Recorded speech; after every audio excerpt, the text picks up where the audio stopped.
At this moment, the entire group of people broke into a slow, deep, rhythmical chant of B, B, B, B, B, B, over and over again, very slowly, with a long pause between the first B and the second.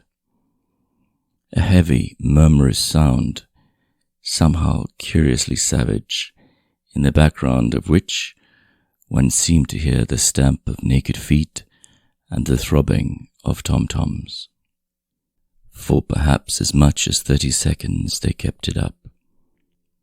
It was a refrain that was often heard in moments of overwhelming emotion. Partly it was a sort of hymn to the wisdom and majesty of Big Brother, but still more, it was an act of self-hypnosis, a deliberate drowning of consciousness by means of rhythmic noise. Winston's entrails seemed to grow cold. In the 2 minutes' hate, he could not help sharing in the general delirium, but this subhuman chanting of B, B, B, B always filled him with horror. Of course he chanted with the rest. It was impossible to do otherwise. To dissemble your feelings, to control your face, to do what everyone else was doing was an instinctive reaction. But there was a space of a couple of seconds during which the expression in his eyes might conceivably have betrayed him. And it was exactly at this moment that the significant thing happened, if indeed it did happen. Momentarily he caught O'Brien's eye.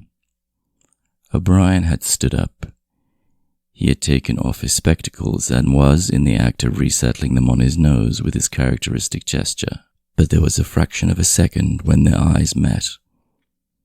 And for as long as it took to happen, Winston knew, yes, he knew, that O'Brien was thinking the same thing as himself. An unmistakable message had passed. It was as though their two minds had opened, and the thoughts were flowing from one into the other through their eyes.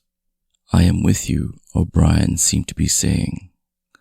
"I know precisely what you are feeling. I know all about your contempt, your hatred, your disgust. But don't worry, I am on your side." And then the flash of intelligence was gone, and O'Brien's face was as inscrutable as everyone else's. That was all, and he was already uncertain whether it had happened. Such incidents never had any sequel. All that they did was to keep alive in him the belief or hope that others besides himself were the enemies of the party. Perhaps the rumors of vast underground conspiracies were true after all. Perhaps the Brotherhood really existed. It was impossible, in spite of the endless arrests and confessions and executions, to be sure that the Brotherhood was not simply a myth. Some days he believed in it, some days not. There was no evidence, only fleeting glimpses that might mean anything or nothing. Snatches of overheard conversation, faint scribbles on lavatory walls. Once, even when two strangers met, a small movement of hands, which had looked as though it might be a signal of recognition.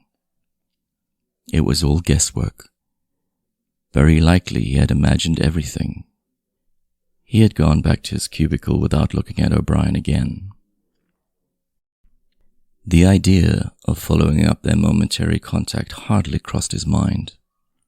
It would have been inconceivably dangerous, even if he had known how to set about doing it. For a second, 2 seconds, they had exchanged an equivocal glance, and that was the end of the story. But even that was a memorable event, in the locked loneliness in which one had to live. Winston roused himself and sat up straighter. He let out a belch. The gin was rising from his stomach. His eyes refocused on the page. He discovered that while he sat helplessly musing, he had also been writing, as though by automatic action. And it was no longer the same cramped, awkward handwriting as before. His pen had slid voluptuously over the smooth paper, printing in large, neat capitals, "Down with Big Brother, down with Big Brother, down with Big Brother, down with Big Brother, down with Big Brother," over and over again, filling half a page. He could not help feeling a twinge of panic. It was absurd, since the writing of those particular words was not more dangerous than the initial act of opening the diary. But for a moment he was tempted to tear out the spoiled pages and abandon the enterprise altogether. He did not do so, however, because he knew that it would be useless. Whether he wrote "Down with Big Brother," or whether he refrained from writing, it made no difference. Whether he went on with the diary, or whether he did not go on with it, made no difference. The thought police would get him just the same. He had committed, would still have committed, even if he had never set pen to paper, the essential crime that contained all others in itself. Thought crime, they called it.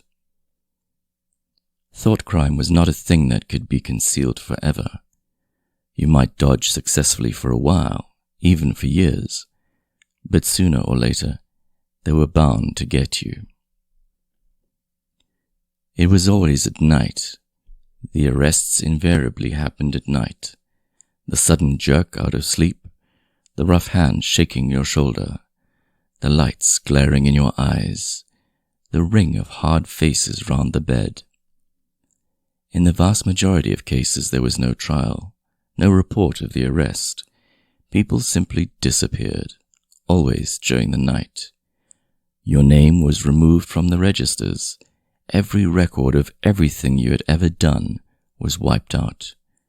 Your one-time existence was denied, and then forgotten. You were abolished, annihilated. Vaporized was the usual word. For a moment he was seized by a kind of hysteria. He began writing in a hurried, untidy scrawl. "They'll shoot me. I don't care. They'll shoot me in the back of the neck. I don't care. Down with Big Brother. They always shoot you in the back of the neck. I don't care. Down with Big Brother." He sat back in his chair, slightly ashamed of himself, and laid down the pen. The next moment he started violently. There was a knocking at the door. Already? He sat as still as a mouse, in the futile hope that whoever it was might go away after a single attempt. But no, the knocking was repeated. The worst thing of all would be to delay. His heart was thumping like a drum, but his face, from long habit, was probably expressionless. He got up and moved heavily toward the door. Chapter 2. As he put his hand to the doorknob, Winston saw that he had left the diary open on the table. "Down with Big Brother" was written all over it, the letters almost big enough to be legible across the room. It was an inconceivably stupid thing to have done. But, he realized, even in his panic, he had not wanted to smudge the creamy paper by shutting the book while the ink was wet. He drew in his breath and opened the door. Instantly a warm wave of relief flowed through him. A colorless, crushed-looking woman with wispy hair and a lined face was standing outside. "Oh, comrade," she began in a dreary, whining sort of voice. "I thought I heard you come in. Do you think you could come across and have a look at our kitchen sink? It's got blocked up and—" It was Mrs. Parsons, the wife of a neighbor on the same floor. Mrs. was a word somewhat discountenanced by the party. You were supposed to call everyone comrade, but with some women, one used it instinctively. She was a woman of about 30, but looked much older. One had the impression that there was dust in the creases of her face. Winston followed her down the passage. These amateur repair jobs were an almost daily irritation. Victory mansions were old flats built in 1930 or thereabouts and were falling to pieces. The plaster flaked constantly from ceilings and walls. The pipes burst in every hard frost. The roof leaked whenever there was snow. The heating system was usually running at half steam when it was not closed down altogether from motives of economy. Repairs, except what you could do for yourself, had to be sanctioned by remote committees which were liable to hold up even the mending of a window pane for 2 years. "Of course it's only because Tom isn't home," said Mrs. Parsons vaguely. The Parsons flat was bigger than Winston's and dingy in a different way. Everything had a battered, trampled-on look, as though the place had just been visited by some large, violent animal. Games impedimenta, hockey sticks, boxing gloves, a burst football, a pair of sweaty shorts turned inside out, lay all over the floor, and on the table there was a litter of dirty dishes and dog-eared exercise books. On the walls were scarlet banners of the Youth League and the Spies, and a full-sized poster of Big Brother. There was the usual boiled cabbage smell, common to the whole building, but it was shot through by a sharper reek of sweat, which, one knew this at the first sniff, though it was hard to say how, was the sweat of some person not present at the moment. In another room, someone with a comb and a piece of toilet paper was trying to keep tune with the military music, which was still issuing from the telescreen. "It's the children," said Mrs. Parsons, casting a half-apprehensive glance at the door. "They haven't been out today, and of course—" She had a habit of breaking off her sentences in the middle. The kitchen sink was full nearly to the brim with filthy greenish water, which smelt worse than ever of cabbage. Winston knelt down and examined the angle joint of the pipe. He hated using his hands, and he hated bending down, which was always liable to start him coughing. Mrs. Parsons looked on helplessly. "Of course, if Tom was home, he'd put it right in a moment," she said. "He loves anything like that. He's ever so good with his hands, Tom is." Parsons was Winston's fellow employee at the Ministry of Truth. He was a fattish but active man of paralyzing stupidity, a mass of imbecile enthusiasms, one of those completely unquestioning, devoted drudges on whom, more even than on the thought police, the stability of the party depended. At 35, he had just been unwillingly evicted from the Youth League, and before graduating into the Youth League, he had managed to stay on in the Spies for a year beyond the statutory age. At the ministry, he was employed in some subordinate post, for which intelligence was not required. But on the other hand, he was a leading figure on the sports committee, and all the other committees engaged in organizing community hikes, spontaneous demonstrations, savings campaigns, and voluntary activities generally. He would inform you with quiet pride, between whiffs of his pipe, that he had put in an appearance at the community center every evening for the past 4 years. An overpowering smell of sweat, a sort of unconscious testimony to the strenuousness of his life, followed him about wherever he went, and even remained behind him after he had gone. "Have you got a spanner?" said Winston, fiddling with the nut on the angle joint. "A spanner?" said Mrs. Parsons, immediately becoming invertebrate. "I don't know, I'm sure. Perhaps the children—" There was a trampling of boots, and another blast on the comb as the children charged into the living room. Mrs. Parsons brought the spanner. Winston let out the water and disgustedly removed the clot of human hair that had blocked up the pipe. He cleaned his fingers as best he could in the cold water from the tap and went back into the other room. "Up with your hands!" yelled a savage voice.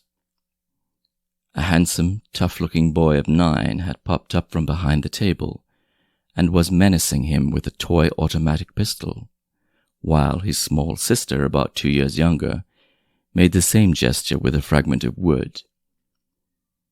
Both of them were dressed in the blue shorts, grey shirts, and red neckerchiefs, which were the uniform of the spies. Winston raised his hands above his head, but with an uneasy feeling, so vicious was the boy's demeanor that it was not altogether a game. "You're a traitor!" yelled the boy. "You're a thought criminal. You're a Eurasian spy. I'll shoot you. I'll vaporize you. I'll send you to the salt mines." Suddenly they were both leaping round him, shouting, "Traitor!" and "Thought criminal!" the little girl imitating her brother in every movement. It was somehow slightly frightening, like the gambolling of tiger cubs, which will soon grow up into man-eaters. There was a sort of calculating ferocity in the boy's eye, a quite evident desire to kick or hit Winston, and a consciousness of being very nearly big enough to do so. It was a good job it was not a real pistol he was holding, Winston thought. Mrs. Parsons' eyes flitted nervously from Winston to the children and back again. In the better light of the living room, he noticed with interest that there actually was dust in the creases of her face. "They do get so noisy," she said. "They're disappointed because they couldn't go to see the hanging, that's what it is. I'm too busy to take them, and Tom won't be back from work in time." "Why can't we go and see the hanging?"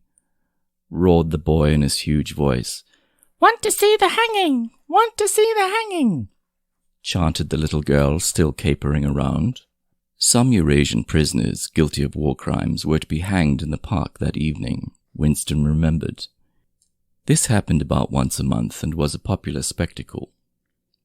Children always clamored to be taken to see it. He took his leave of Mrs. Parsons and made for the door. He had not gone 6 steps down the passage when something hit the back of his neck, an agonizingly painful blow. It was as though a red-hot wire had been jabbed into him. He spun round just in time to see Mrs. Parsons dragging her son back into the doorway, while the boy pocketed a catapult. "Goldstein!" bellowed the boy as the door closed on him. But what struck Winston most was the look of helpless fright on the woman's greyish face. Back in the flat, he stepped quickly past the telescreen and sat down at the table again, still rubbing his neck. The music from the telescreen had stopped. Instead, a clipped military voice was reading out with a sort of brutal relish a description of the armaments of the new floating fortress, which had just been anchored between Iceland and the Faroe Islands. With those children, he thought, that wretched woman must lead a life of terror.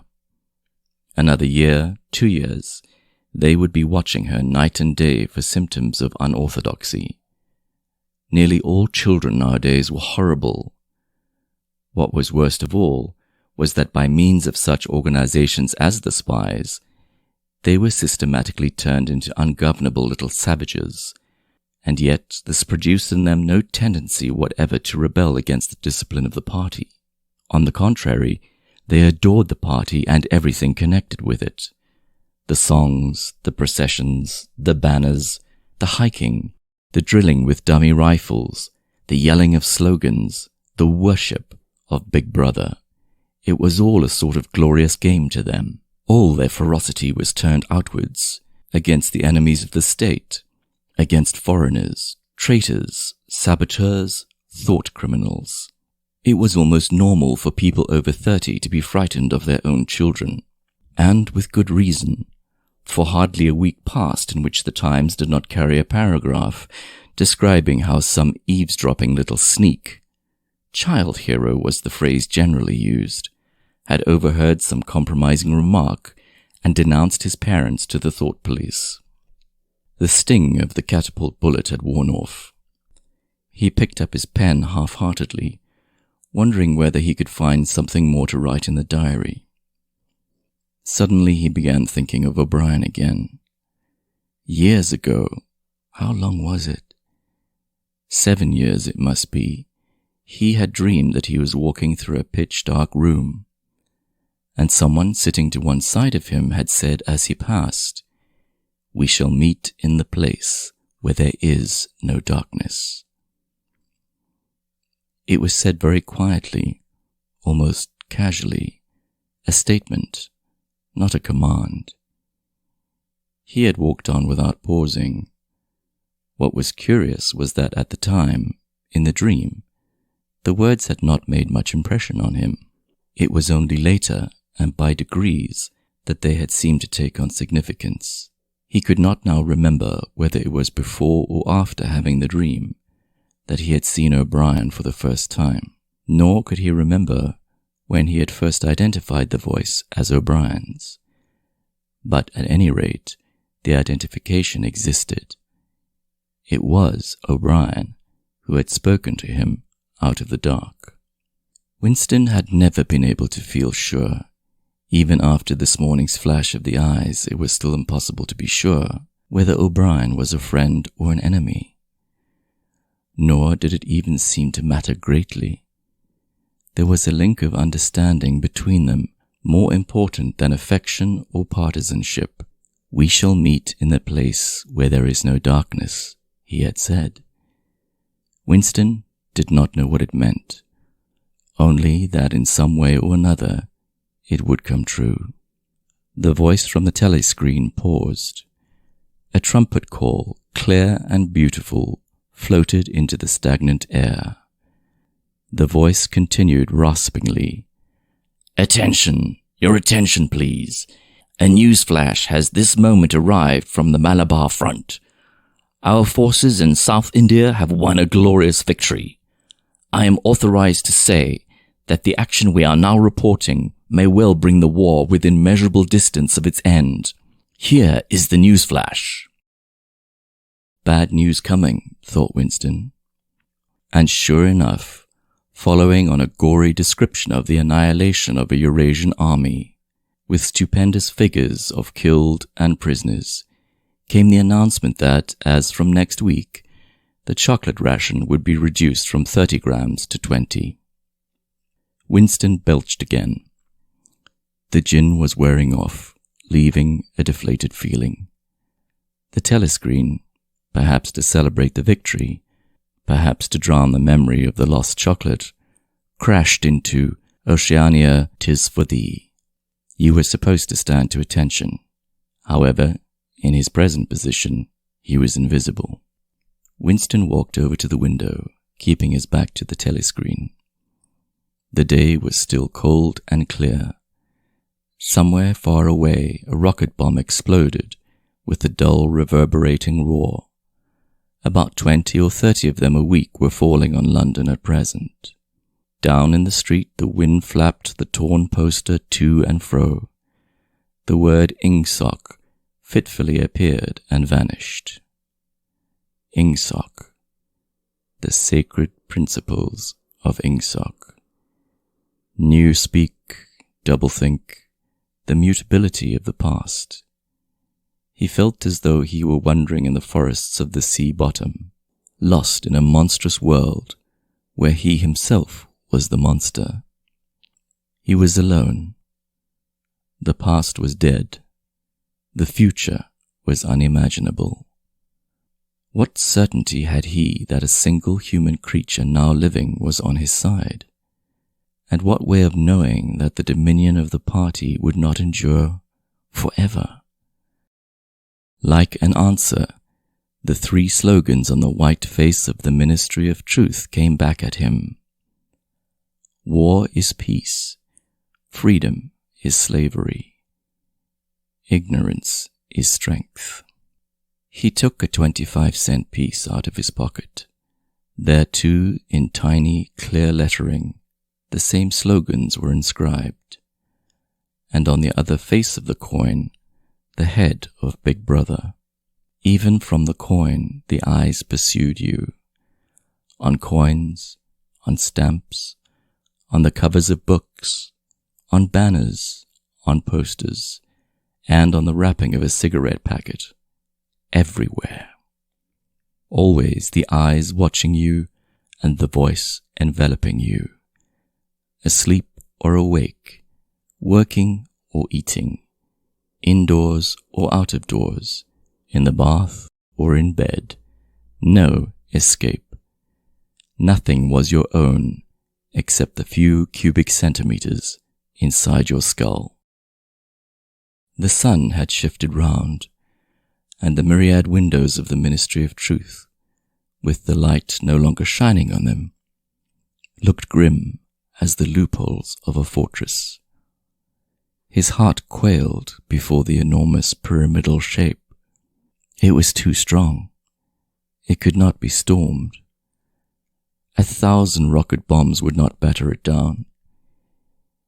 He wondered again for whom he was writing the diary. For the future. For the past. For an age that might be imaginary. And in front of him there lay not death, but annihilation. The diary would be reduced to ashes, and himself to vapor. Only the thought police would read what he had written, before they wiped it out of existence and out of memory. How could you make appeal to the future when not a trace of you, not even an anonymous word scribbled on a piece of paper, could physically survive? The telescreen struck 14. He must leave in 10 minutes. He had to be back at work by 14:30. Curiously, the chiming of the hour seeming to have put new heart into him. He was a lonely ghost, uttering a truth that nobody would ever hear. But so long as he uttered it, in some obscure way, the continuity was not broken. It was not by making yourself heard, but by staying sane, that you carried on the human heritage. He went back to the table, dipped his pen, and wrote. To the future or to the past? To a time when thought is free, when men are different from one another and do not live alone. To a time when truth exists, and what is done cannot be undone. From the age of uniformity, from the age of solitude, from the age of Big Brother, from the age of doublethink, greetings. He was already dead, he reflected. It seemed to him that it was only now, when he had begun to be able to formulate his thoughts, that he had taken the decisive step. The consequences of every act are included in the act itself. He wrote, Thought crime does not entail death. Thought crime is death. Now that he recognized himself as a dead man, it became important to stay alive as long as possible. 2 fingers of his right hand were ink-stained. It was exactly the kind of detail that might betray you. Some nosing zealot in the ministry, a woman probably, someone like the little sandy-haired woman or the dark-haired girl from the fiction department, might start wondering why he had been writing during the lunch interval, why he had used an old-fashioned pen, what he had been writing, and then drop a hint in the appropriate quarter. He went to the bathroom and carefully scrubbed the ink away with a gritty dark brown soap which rasped your skin like sandpaper, and was therefore well adapted for this purpose. He put the diary away in the drawer. It was quite useless to think of hiding it, but he could at least make sure whether or not its existence had been discovered. A hair laid across the page ends was too obvious. With the tip of his finger, he picked up an identifiable grain of whitish dust and deposited it on the corner of the cover, where it was bound to be shaken off if the book was moved.